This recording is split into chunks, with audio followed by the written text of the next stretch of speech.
the Bible without touching the concept of sin. Hallelujah. Yes, sir. Yes. Sin has caused many who were supposed to be very great today to be nowhere. So I challenge you this night that in your love for God, in your pursuit for God, in your pursuit for righteousness, holiness, and purity, do not allow sin to derail you from your mandate. Somebody say amen to that. Amen. I said somebody say amen to that. Amen. In Genesis chapter 3 verse 1 to 6, we see how man lost that authority to reign. And so when we talk about rulership mandate, it has to do with you who have been called in a position in which you are to rule or you have sovereignty over others. Rulership mandate. You have been called to a position to rule or you have sovereignty over others. In other words, you are at the top and you are controlling others. Rulership mandate. Mandate has to do with commission. When they say you have been mandated, you have been commissioned, you have been assigned, you have been given an assignment, you have a task. So I'll talk about rulership mandate, I'll talk about mandate. It is broad, it's quite broad, it's large. You as a child of God, you have been given a commission, you have been given a task to accomplish. There is a purpose, there is a goal. Let me tell you, for you to accomplish your commission or your mandate or your task, you must be a man or woman of purpose. Because purpose is the driving force for you to accomplish or achieve your commission. Yes. We have a lot of people who live a purposeless life. A purposeless life. Purposeless life. And it's a challenge and a big problem. A challenge and a big problem which we have to look into very seriously. So to fulfill your task, you must be a man or woman of purpose. We have a lot to learn from Bible characters. And oftentimes when we look at Bible characters, we look at somebody like Joshua, we look at somebody like Nehemiah, we look at somebody like Elijah or Elisha, we look at somebody like Paul, we look at those great biblical characters. We tend to think that they had arrived a spiritual standard that we cannot. We think that they were probably superhuman beings, but they were not superhuman beings. They were men like you and myself. Are you with me? What they did, God can use you to do it. Are you with me? If they were born to reign and they reign well in their time, and you believe you are born to reign, you can equally reign well with the Holy Spirit being your helper. Amen. That's the truth about it. They are not different. They are not different. They are men like us. Moses had a mission. If you look at Moses, Moses had a mission. What was the mission of Moses? God said to Moses, go to Egypt and deliver my people. And I want you to know that you also need to be careful to understand the timing of your mandate. This same Moses that God sent to liberate the Israelites was the same Moses who was born there. That period he was born wasn't the right time for him to be there. And that's why Pharaoh almost killed him. Are you with me? Follow me very well. So sometimes you need to know when to be in a particular place. He left and God sent him back for the mission, for the task he had called him for. So he was the liberator of the Israelites from the hands of Pharaoh. That was Moses' mission. Talking now, you should be asking yourself, Father, what is my mission in this commission? This is a commission, right? And everybody in this commission has a mission. But you submit under the prophet of this commission, because he hears directly submit to him. All of us here cannot do the same thing. That's not true. All of us cannot be prayer band members. All of us cannot be house, sanctuary keepers. All of us cannot be protocols. All of us cannot be those who go out with daddy. Everybody has a task to accomplish in this commission. Moses had his own task in the body of Christ. John the Baptist had his own commission. The commission of John the Baptist was to come and prepare the way for the Savior. And you know what happened to John the Baptist? When he accomplished his mission, he overdue, and that's why he was killed. It's true. You are not getting it. When Jesus came, what was his mission again? Nothing. He overstayed, and because he overstayed, he was killed by Herod. So what is your mission? You must have a mission. Paul the apostle had a mission. His mission was to preach the gospel to the Gentiles. Are you with me? Yes, sir. All of them in the body of Christ. Nehemiah had a mission. The Bible said when he heard that the walls are broken, he cried, he lamented, he wailed in the spirit. He decided to fast to ensure that that wall is built back. Am I talking to somebody here? Yeah. Esther had a mission. When she heard that people were going to die, she took a suicide mission. She said, hey, I can't be alive and my people are dying. There is a part for me to play. I have my role to play. I was born to play a part. And the Bible says, she said, I will go to the king. If it is for me to die, let me die. If it is for me to live, let me live. What is your mission? Can I challenge you? Can I shock you? Do you know why you always grumble when you come to church? Do you know why you have one thing or the other to criticize about this commission? It's because you don't have an assignment.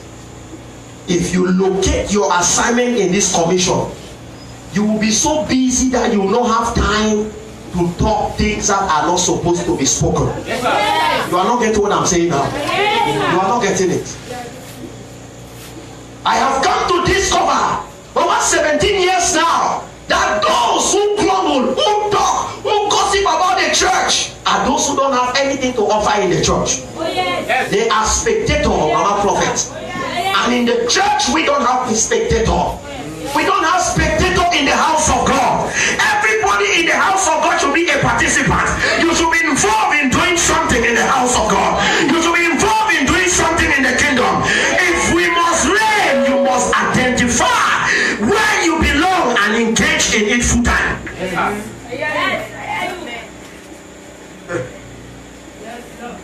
Are you with me? Oh yes. So what is your assignment in the church? What are you doing here? Why are you here? Are you just here to come and watch? Then you go? We are born to reign. That's it. And if you are born to reign, you don't talk anyhow. Yes. Are you know what I'm saying? Yes. You don't talk anyhow. You have your values. What are your values? What are those things that keep you going? That even when you hear noise, you hear wind, you hear storm, you say, I gaze my head towards the goal. Whatever I'm hearing, I don't care. I'm going somewhere. I have a destination. I have an assignment. I have a mission to accomplish. That's it. And those who don't have mission to accomplish, whatever they hear, they stop. They want to talk. Anything they see, they want to point. They want to point one thing or the other. You know, this cloth was not supposed to be here. Okay, it was not supposed to be here. What did you do for it not to be there? Am I talking to somebody here? She was not supposed to sing like that. What have you done for her to sing the way you think she should sing? As the chairs behind were not even filled, people were not there. How many did you bring?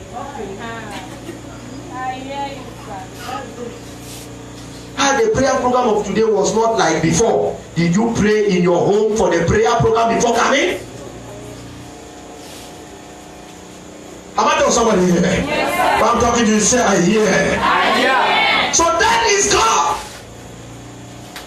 Jesus had a mission. Even Jesus had a mission.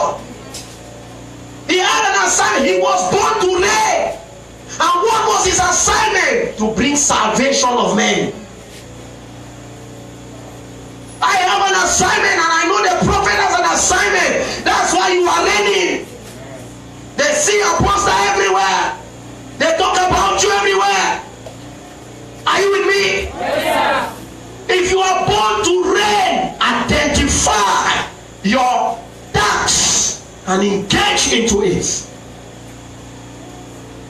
Can I shock you? Yes. All this too much shouting will not help you. You need to take some step back and sit down and do an evaluation of your life. 5 years in Christ, where am I? Are you with me? I'm 5 years old in the Lord, where am I? What is happening in my life? There must be growth. 5 years in the Lord. You cannot pray. They call you to read scripture reading, you are still dangling. 5 years in the Lord. You cannot counsel a brother or a sister. There is a problem with your life. There is. 5 years in the Lord, you have not won one soul for Jesus. If I was to ask that everybody should show me the souls you have won that are in the church, I don't know. But some people will be very angry. Should I do it? Silence. Silence. He said, don't do it. Silence. He said, don't do it, sir. We will repent from that. So it's very, very important to understand that. Very, very important. The mandate has a defined people it concerns. Defined people it concerns. And the mandate comes with various challenges and sacrifices which the ruler must be ready to face and overcome. If you are born to reign, ruler's mandate, it has its challenges and sacrifices. How far do you go to sacrifice for the things of God? When I'm talking about sacrifice, money, I'm not even talking about money. I'm talking about your personal time. How have you sacrificed for the kingdom? If they are to weigh what you have sacrificed for, do you think it will be commensurate to what you have been asking God? If God was to reward us according to what we have done, do you think God can actually reward you? Sacrifices will be there. You must sacrifice. You must pay the price. Okay? You must pay the price. If you want to pray like Papa, you must pay the price. If you want to talk the Bible like others, you must pay the price. How often do you read your Bible? How often do you spend your personal time to pray? Those are the inner things that when you do and you show forth in the world, people begin to see manifestation. It's very, very important for you to know that. Very, very important. Very, very important. So, if you are called in a class of rulers, you must be sensitive to know when your mandate is over. That is another thing. If you have an assignment, you should be able to know when it's over. So that when it is over, you leave the stage while being celebrated. You will not, you didn't hear that. Every task has a timing. Yes. So that when you leave the stage, you are celebrated. You don't leave the stage and people are, in fact, if I were waiting that he should not be there any longer. You know what am I saying? There are stages. If you are in the house of God and you started as sanctuary keepers, You are not expected to stay there for life. You must leap from sanctuary keepers to another dimension. Still in the commission. Are you with me? Yes, from there to another level is growth. And as you are growing, somebody is watching at you. Or as you are growing, you operate like Paul. You know, Paul had his Timothy. As you are going, you have a Timothy who is copying. When you left, the Timothy takes over. Are you following what I'm saying here? Yes, sir. It's very, very important. The reason why people are not taking over where you are is because you have not graduated from there. When you graduate from there, another person will take over there. And when there is nobody as a sanctuary keeper, God will bring people to start that bolo. You didn't hear me? Yes, sir. It's very, very important to know that. So these are some of the keys that you need to understand. I have some few keys here, about 9, for you to understand. As someone who is born to reign, you must be energetic. Number 1, energetic. When I talk about being energetic, I'm talking about willing to work. Men and brethren, you must be willing to do what? Work. Number 2, visionary. When I talk about visionary, it has to do with a man of vision. People who are born to reign are to have a vision. Number 3, those who are born to reign must be competent. In other words, you possess ability to manage things and people. Competent, the ability to manage things and people. How do you manage things? How do you manage people? Number 4, judgment. When I talk about judgment, it has to do with the ability to quickly assess the views and situation of other people before concluding. So you assess situation, their views. You don't just conclude without doing a proper evaluation or examination of their views before you give your judgment. Number 5, character. Those who are born to reign are supposed to be exemplary in their conduct. Reigners are people with character, godly characters. When you pass, you say, I wish to be like that sister. Sister fears God. When you pass, I wish to be like that brother. That brother is humble for God. You know, nowadays we have a lot of stubborn spiritual brothers and sisters. Very arrogant. Even to their spiritual fathers. I discipline one in church. So when I'm talking, you keep quiet. Okay, give me the audacity. Because you pray now, people fall. You equate yourself with a Bible. Who prayed for you? Who prayed for you? Who laid hands on you? Who made prophetic declaration on you? Where were you? Who were you? Who knew you? Who gave you platform? Who gave you platform? Who made people to know that you can talk God? And now you pray, one man falls, you equate yourself with me. Say, if I be a man of God, no peace. I don't talk those things, but when I declare it happens. I say you have no peace until you come back and submit. This nonsense must stop. Amen. The demon that was tormenting your life, why didn't you remove it? You came here, I pray you manifested. Everybody knew you were a witch. And now God has restored you. And you make small, you speak small tongues.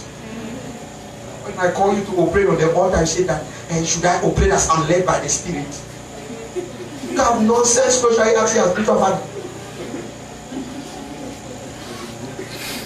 Many young guys and ladies operate now because they want to show up.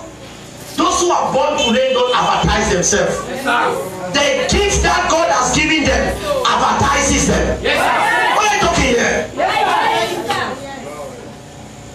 When they have given you small opportunity to come and minister, you want you 7 days, your phone is off. Even your spiritual father cannot have access to you because I've given you a small opportunity to preach. switch. Your phone is off when they want to talk. Daddy, you know I was kabashing. You are not normal. You switch on. In fact, do you know what is Sonel? I am Sonel. How can you switch off from me? I hear. How can you switch off? Can even from others, not from me. You can. You won't have light.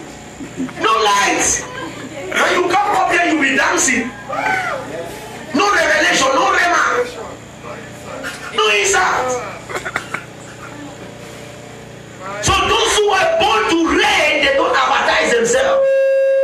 God advertises them. Yes, sir. Are you with me? Yes. God does what? Advertises them.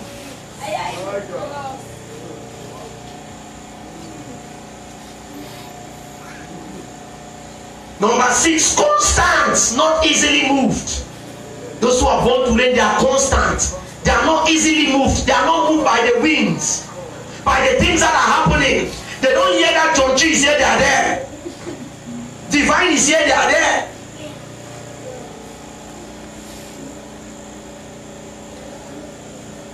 No, I'm calling names because I'm not scared.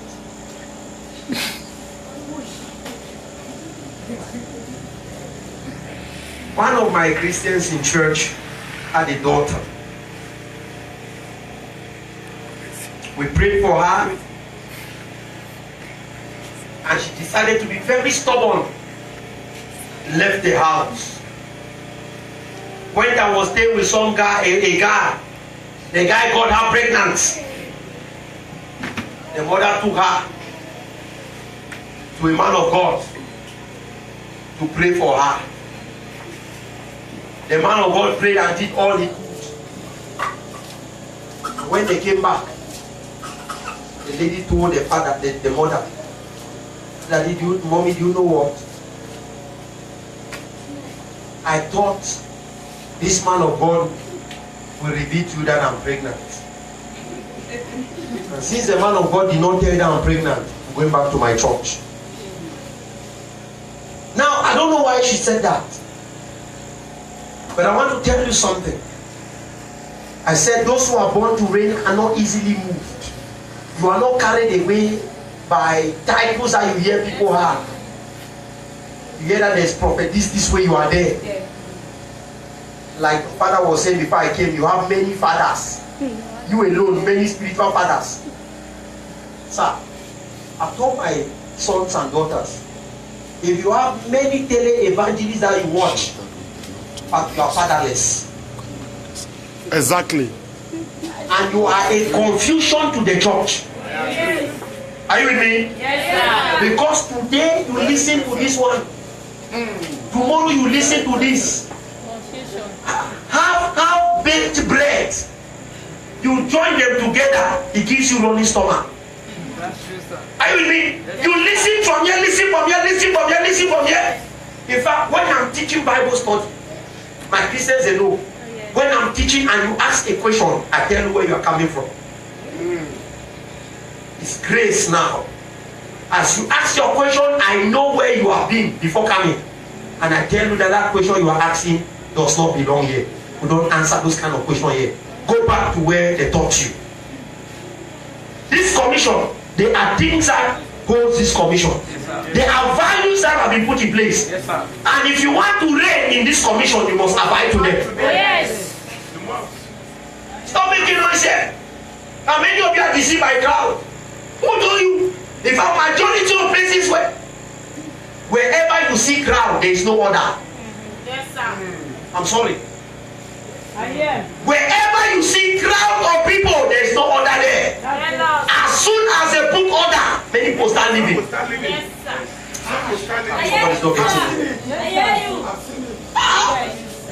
Let's not deceive ourselves that crowd does not mean anointing. There is a church in Virginia. They have a slogan or an inscription: "Come as you are." Come as you are. Anyhow you are, come.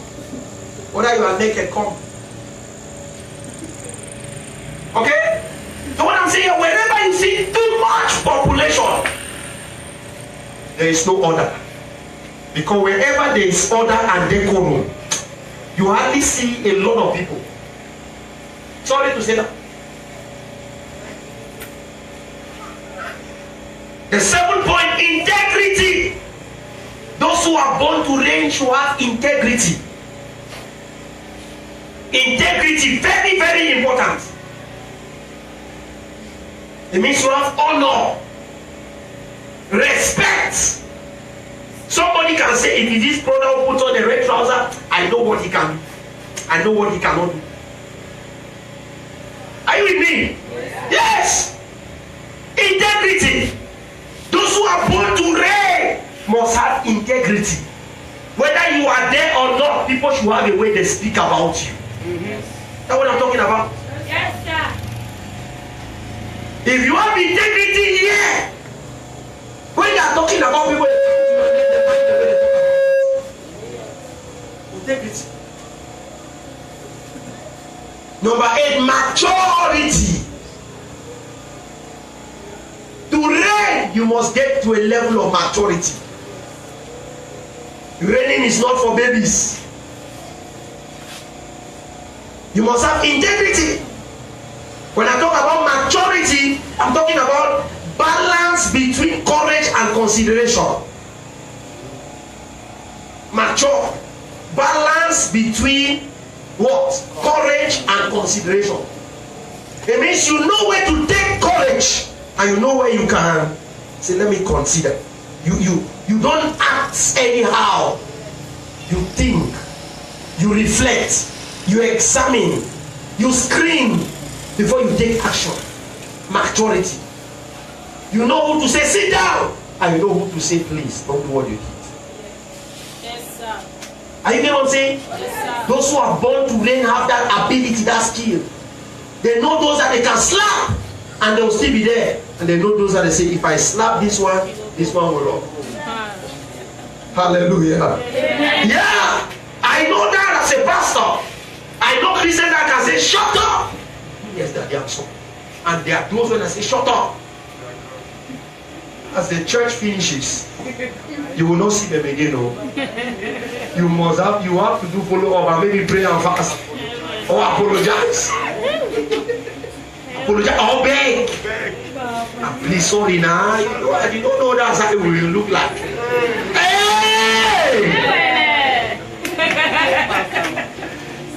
Hallelujah. Amen. So, if you are born to reign, you must understand this concept. They are very, very important. All of us are not the same. Some of you are leaders here in ministry heads. Okay? You need to know how to manage your people. There are those that you look at them in their eyes. You know that if you talk to them in a way, they are finished. Hallelujah. Amen. So it's very, very important.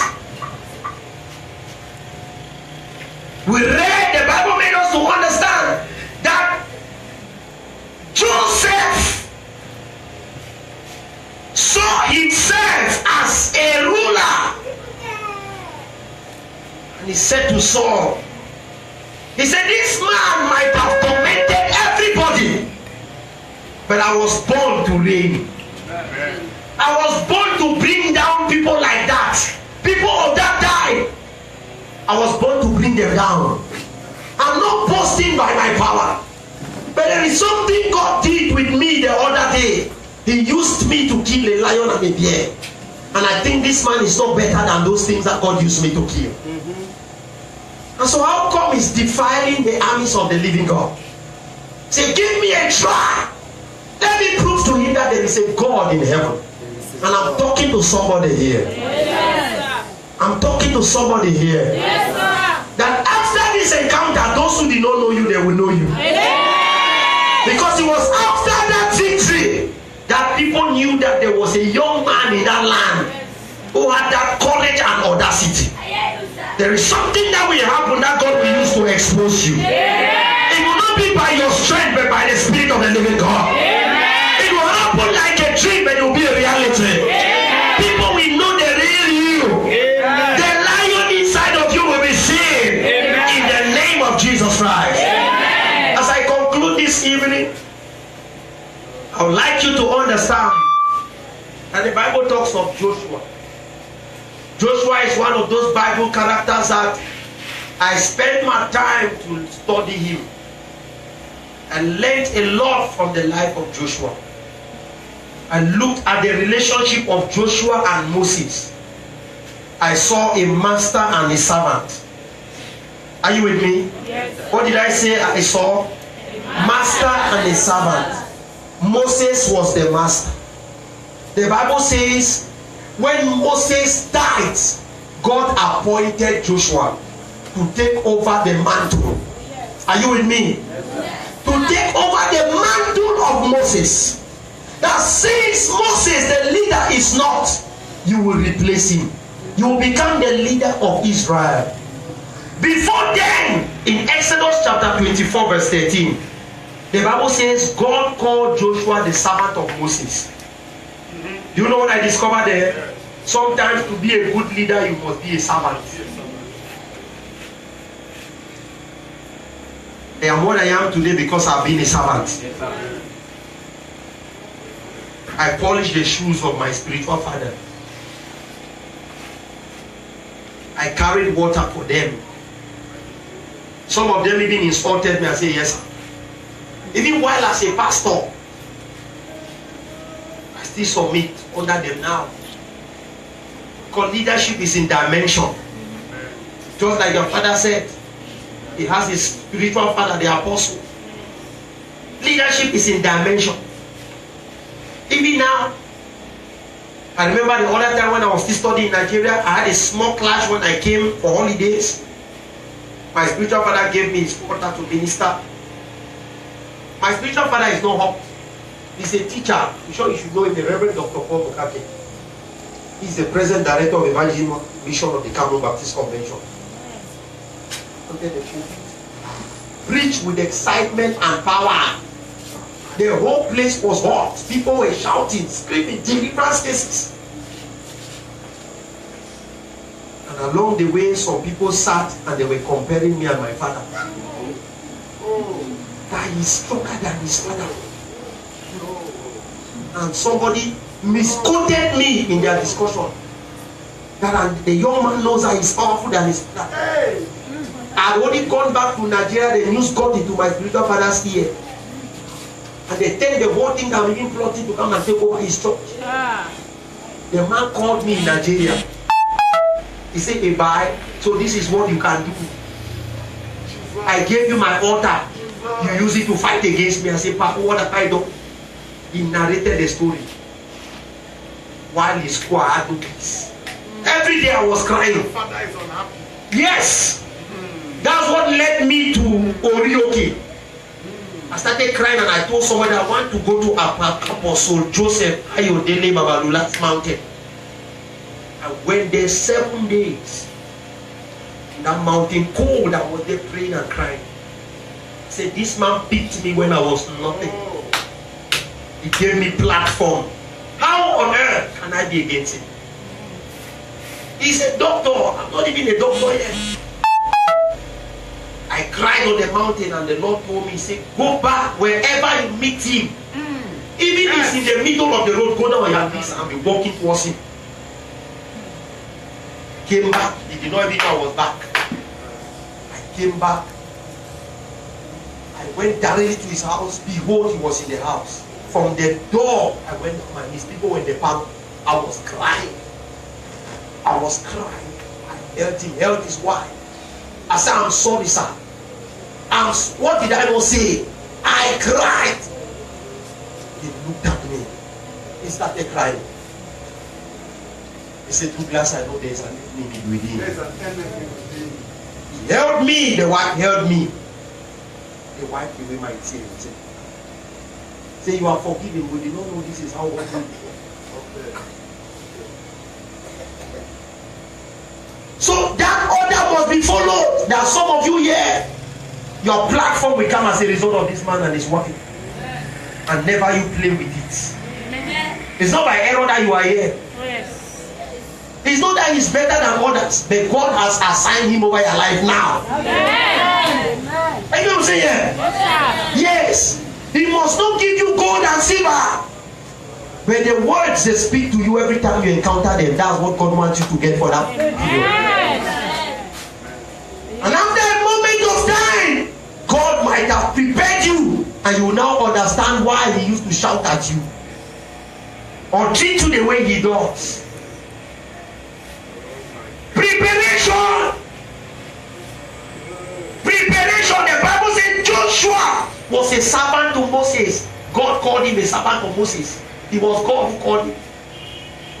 God called him. God did not even say Joshua is my servant. Moses is servant. He said Joshua, servant of Moses. Servant of Moses. What are we talking here? Not my servant. Not his servant, Moses. We are servant of Moses. What are we talking here?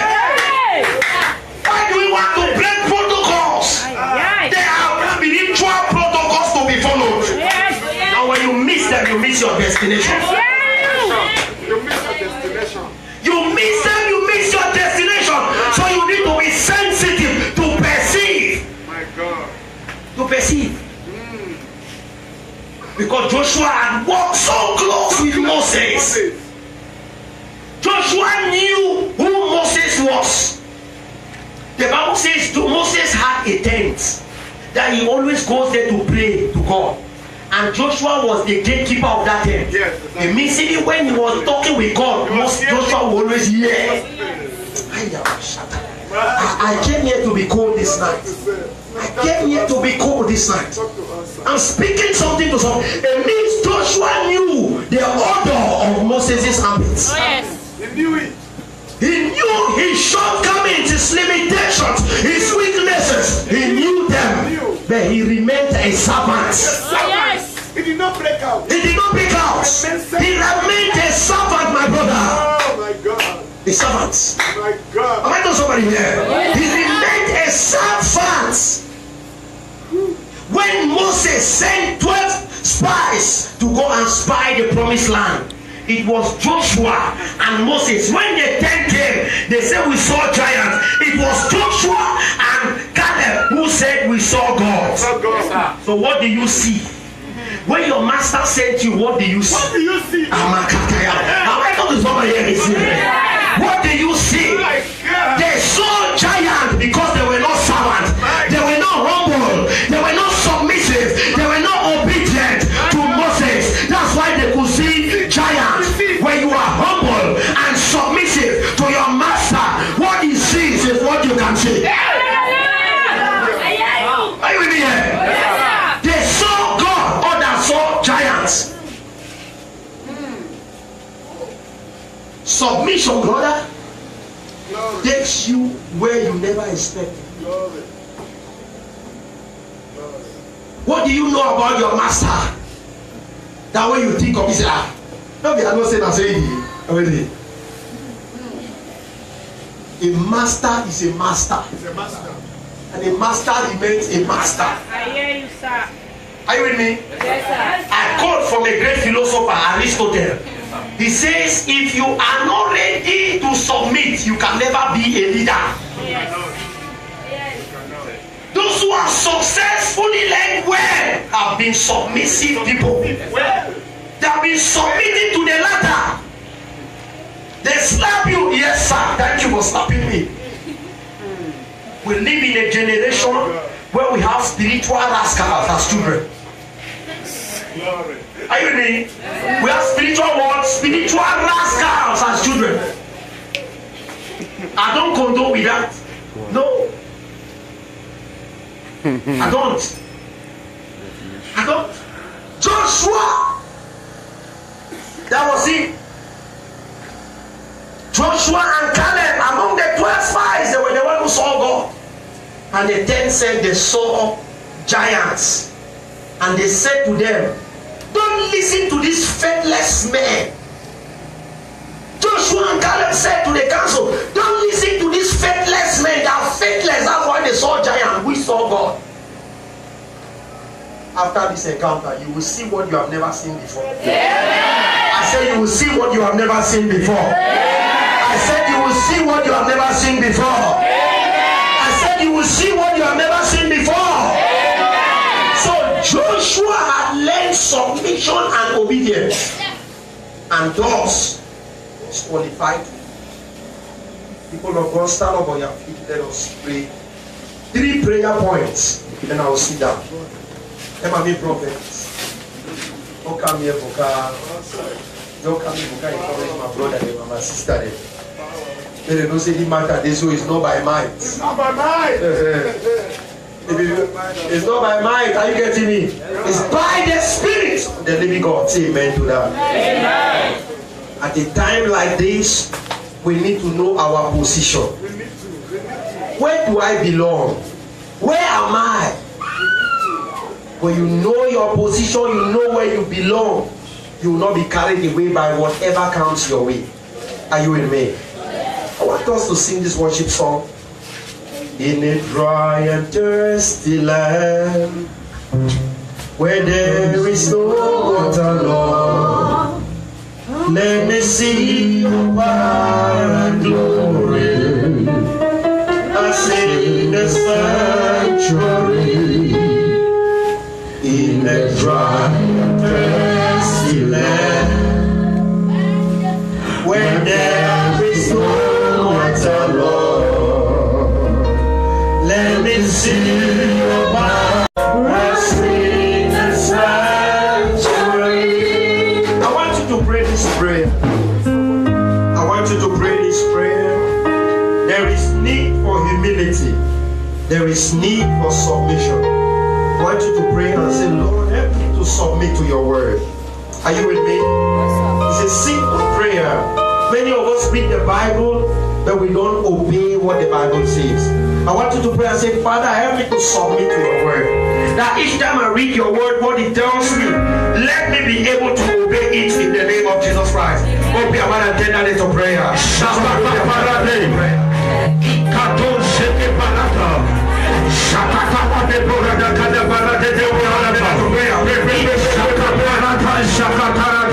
help me.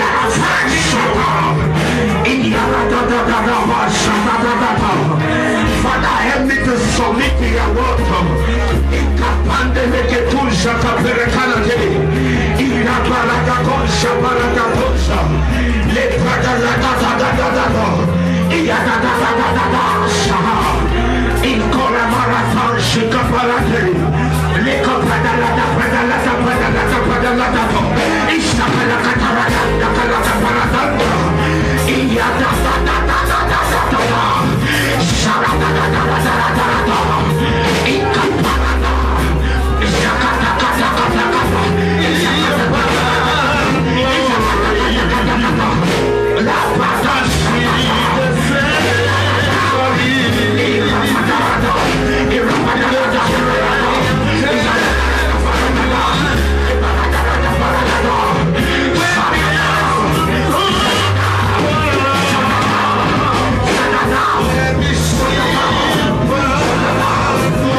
Where you are, many of you are crying to be here. Sitting under this man is a blessing. You don't know that. I said sitting under him is a blessing. Being here should cause you to be serious with God. Hallelujah. Yes, it should cause you to be serious. So I want you to pray this prayer. Say, Father, help me to be committed to you. Did you hear that prayer, boy? Say, Father, help me to be committed to you. Because when you are committed to God, you will listen to Him. Are you with me? Say, Father, help